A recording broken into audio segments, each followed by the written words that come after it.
होया व्यापन सबे रोग।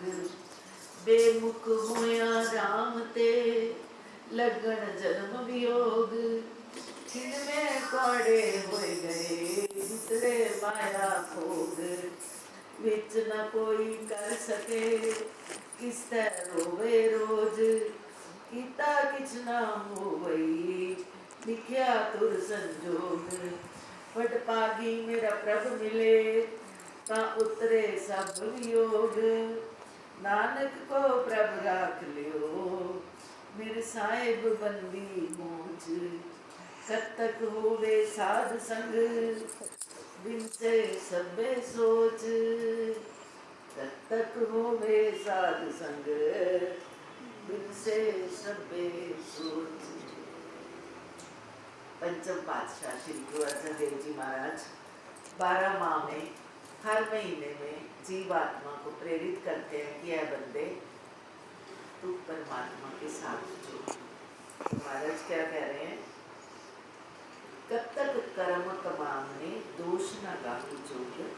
कब तक कर्मा का फल भोगदा है किसी को दोष देना योग नहीं। परमेश्वर ते भुलिया व्यापन सबे दुख। परमेश्वर ते भुलन करके सारे दुख लगते हैं। बेमुख होए राम ते लगन जन्म वियोग। परमेश्वर तो बेमुख होने करके जन्मा जन्मा के विछोड़े लग जाते हैं। खिन में कौड़े हो गए जितने माया भोग। एक छिप विच जिन्ने भी बुरे लगन लग गए माया के जितने पदार्थ सन उस समय कोई विच ना कोई कर विचोलगी उस समय कोई नहीं कर सकता। किस तरह रोवे रोज किस पास जाके रोज रोया जाए। कीता कुछ ना हो गई लिखिया तुर संयोग। अपना कीता कुछ नहीं होता तुर तो संयोग लिखिया होता है। बड़ भागी मेरा प्रभु मिले ता उतरे सब। बड़े भागा करके जे मेरा प्रभु मिल जावे ता सारे दुख दूर हो जाए। नानक को प्रभु राख लियो मेरे साहिब बंदी मूझ। हे प्रभु मैनू रख लवो मेरी बंदी कट्टन वाले सच्चे पातशाह। कत्तल जे साध संग कीता जावे ता सारियां सोचा दूर हो जाती। बोल जयकारा बोल मेरे श्री गुरु महाराज की जय। महाराज की जय। श्री निवासी भगवान की जय। श्री नंगल बिहारी महाराज की जय। श्री परमपुरी भगवान की जय। श्री गुरु महाराज जी गुरु अर्जन देव जी महाराज जीवात्मा को समझाते हैं कि है प्रेमी तो हमेशा भगवान को यही कहता है मेरे को ये दुख किया मेरे को ये कष्ट हुआ मेरे को ये वियोग हुआ मेरे को ये हुआ। पर महाराज कहते हैं कि सब दुखों का कारण क्या हुआ कि तूने भगवान से प्रीत नहीं करी। तूने कुछ पल भी अपनी जिंदगी के उसके नाम पे नहीं गुजारे।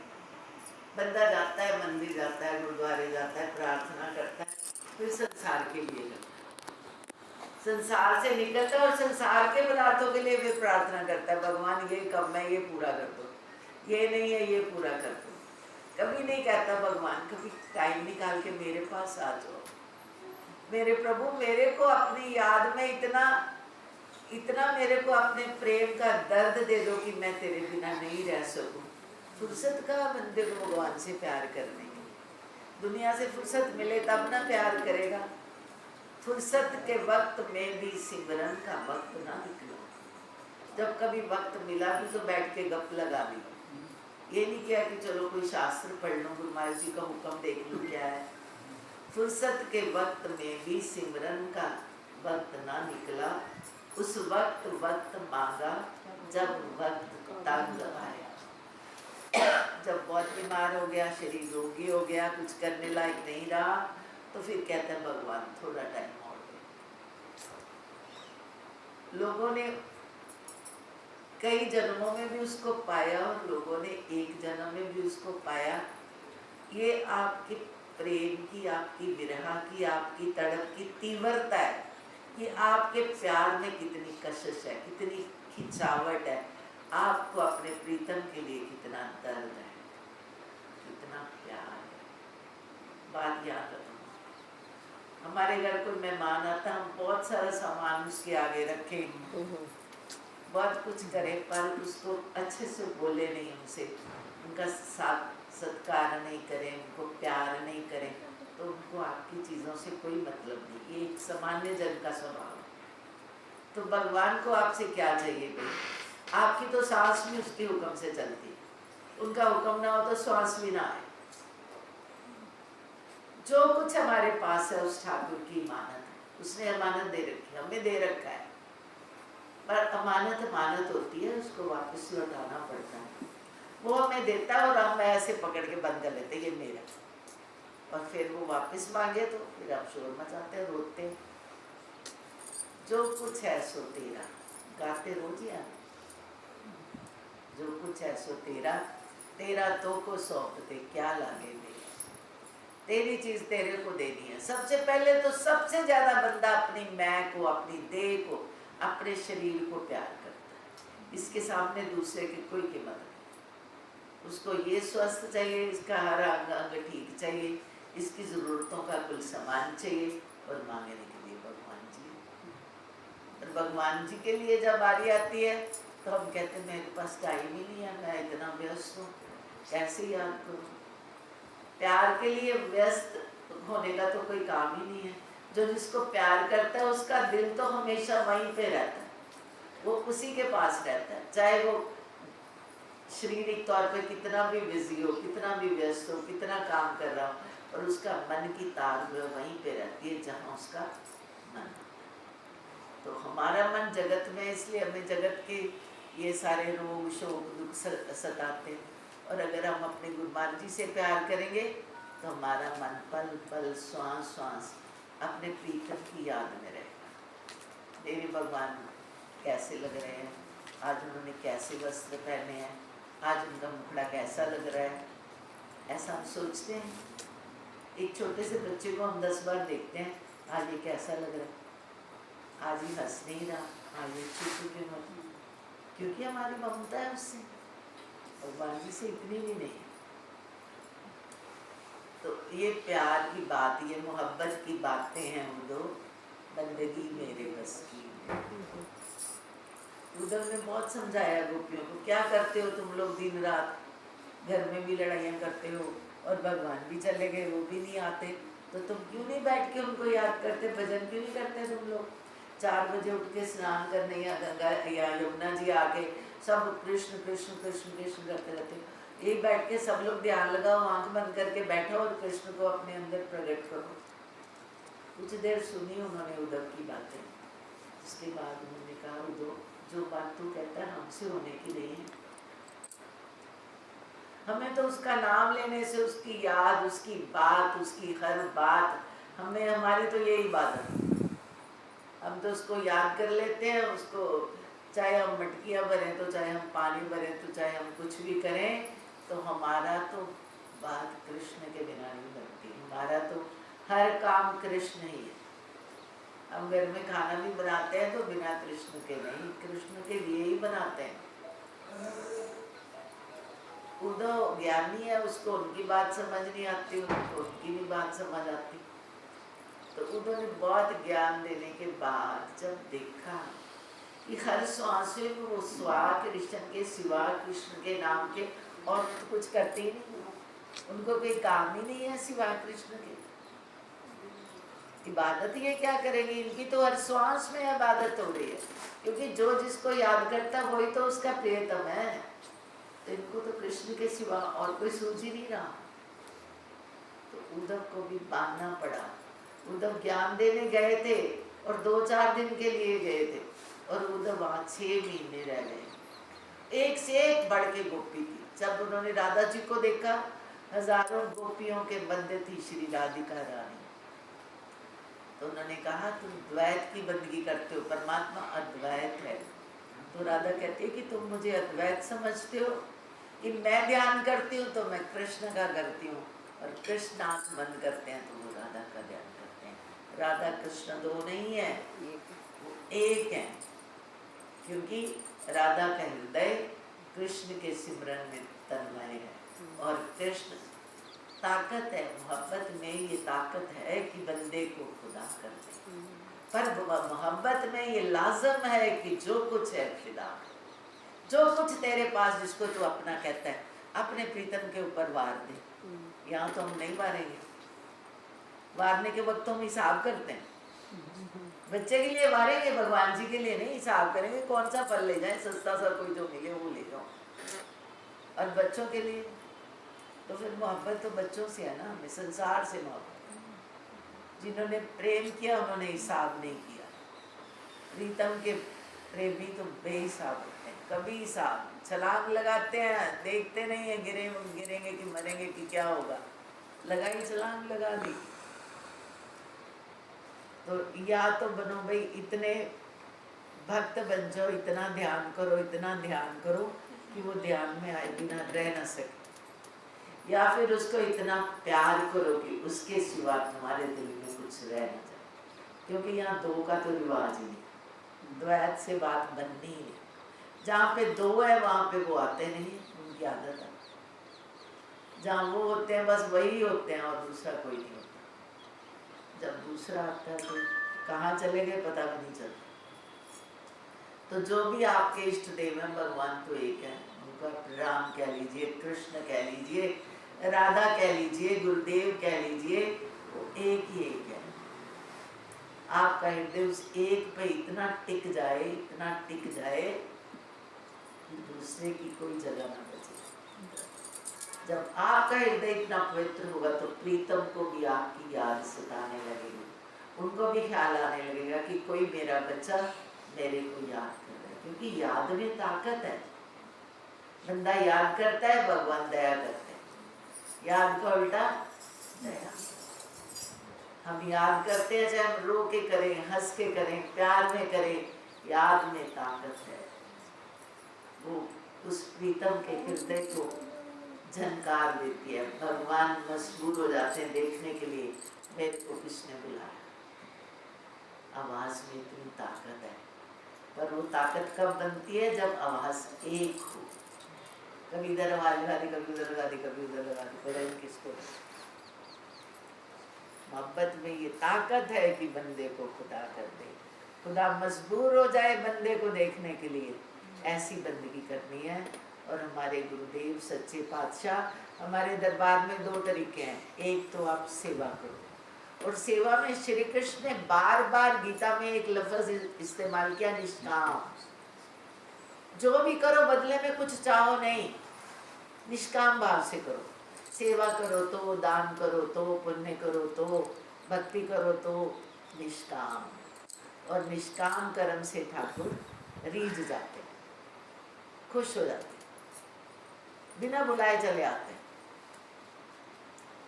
जब दुर्योधन को भगवान मनाने गए तो विदुरानी को थोड़ी पता था भगवान जी ने मेरे घर आ जाना है।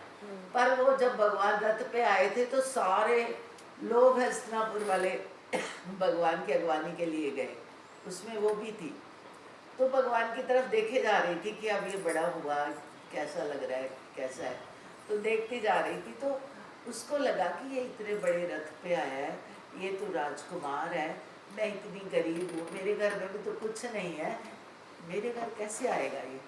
तो जैसे उसने बड़ी तड़प से उनकी तरफ देखा कि मेरा दिल करता है तो मेरे घर भी आएगा। तो लगा उसको जैसे दिल को दिल से राह है। उसने सोचा तू आए, और उसको लगा कि भगवान ने बोला मैं आऊँगा। बात वही बन गई।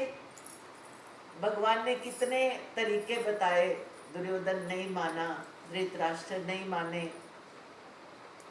भगवान जी ने तो एक प्रयास किया था कि कल को आने वाली पीढ़ियां कहेगी कृष्ण अवतार थे, एक बार तो कोशिश करते लड़ाई ना हो, सीधी लड़ाई करवा दी। तो भगवान इसलिए गए थे वहां पे बन के दूध। तो जब देखा बात, तो वो तो जानी जान जानते थे कुछ होने वाला नहीं है, फिर भी भगवान ने कोशिश करी। उसके बाद दुर्योधन ने कहा चलो प्रभु ये तो अलग बात है ना, ये तो आपका एक वो प्रस्ताव था, हमने नहीं स्वीकार किया।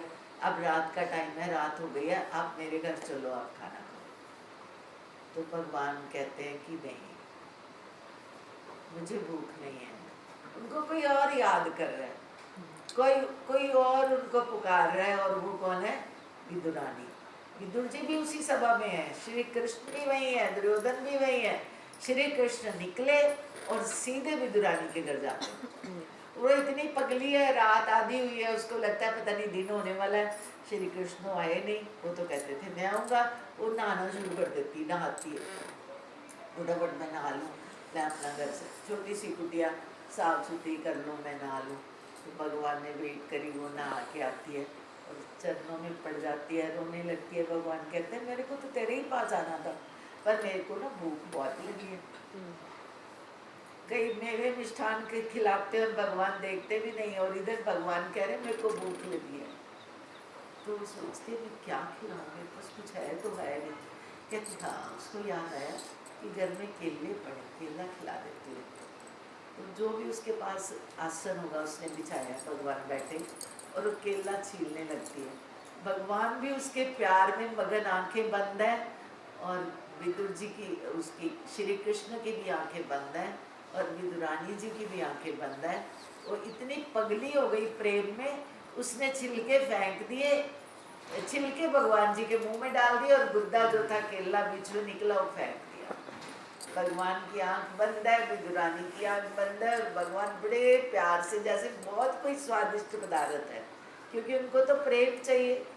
तो भगवान खा रहे हैं और वो खिला रही है, उसकी भी आंखों में आंसू है और भगवान भी चुपचाप उसके प्रेम का आनंद ले रहे हैं। तब तक विदुर जी आ गए और देखा भगवान हद हो गई। रोज कहती थी आ जाए, आए मेरे घर आए, मेरे घर आए, आ जाए, तो क्या क्या इसने छिलके खिला रही है। उन्होंने उसके हाथ से केला खींचा और खींच के गुद्दा भगवान के मुंह में डाला। अब होश वाला भगत आया तो भगवान भी होश में आ गए।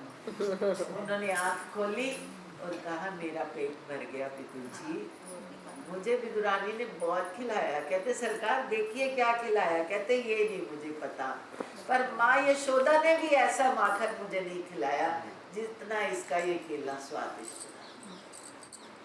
प्रेम का भूखा हूँ मैं, प्रेम ही एक सार है, प्रेम से मुझको बजो तो भव से बेड़ा पार है। रीझता है दिल मेरा प्रेम के एक पान पर, और प्रेम बिन थूकू नहीं गाड़ी भरे सामान। तुम किस सामान की बात करते हो? रे वो तो उसी का दिया हुआ है, तुम्हारे पास अमानत पड़ी है कि मालिक ने दिया है। तू जब पैदा हुआ क्या था तेरे पास, और जब जाएगा क्या ले जाएगा? ये सब सामानें उसकी है, उसी की दी हुई है, ये देव उसी की दी हुई है, जितने सामान है उसने दिए। और हम बड़ी अकड़ मकड़ करते हैं मेरे पास बहुत कुछ है, ये तू संभाल के रख, उसको नहीं, उसको तो तू चाहिए, तेरा मन चाहिए, तेरा दिल चाहिए, तेरा प्यार चाहिए। भगवान ने बोला मैंने कुछ नहीं खाना, मेरा पेट भर गया। अब विदुर जी सोचते हैं विदुरानी तो पगली है, आज मैं खिलाऊंगा इनको। तो उसने साग बनाया विदुर जी ने भगवान जी के लिए, साग बनाया और ध्यान कृष्ण जी की तरफ है। साग बन गया, बन के तैयार हो गया, खिलाना शुरू कर दिया और साग में नमक भी डाला।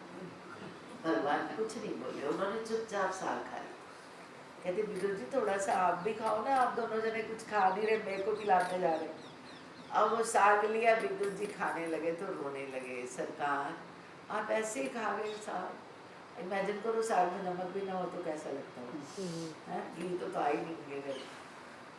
तो कहते हैं कि विदुर जी आप कल विदुरानी को बोल रहे थे आपका हाल तो इससे कम थोड़ी, मुझे तो बहुत स्वादिष्ट लगा, बहुत अच्छा लगा। आप अभी तक वजन गाते हो साग दुर्योधन के मेवे त्यागे साग भी। तो ये मोहब्बत की बातें हैं, तो ये सारी प्रेम की बात है। और प्रेम उस हृदय में प्रकट होता है जो दिल वासनाओं से, संसार के पदार्थों से खाली हो। उसको टाइम तो मिले, खाली जगह मिले तो वो कहीं प्रेम की वहाँ पे जड़ लगे। अपने मन को संसारिक वासनाओं से खाली करना है, प्रभु के प्यार से भरना है, और प्यार के तो दो आंसू उसको राजी कर देते हैं। प्यार के दो आंसुओं से वे खुश हो जाते हैं। उनको कोई पदार्थ नहीं चाहिए, पदार्थ उन्हीं के दिए हुए हमारे पास अमानत है। जो भी का गुरुमान जी का प्रसाद है। कार्तिक का महीना, कर्मा वाला, पाका वाला, सब सिमरन करो, भजन करो। बोल जयकारा बोल श्री महाराज की।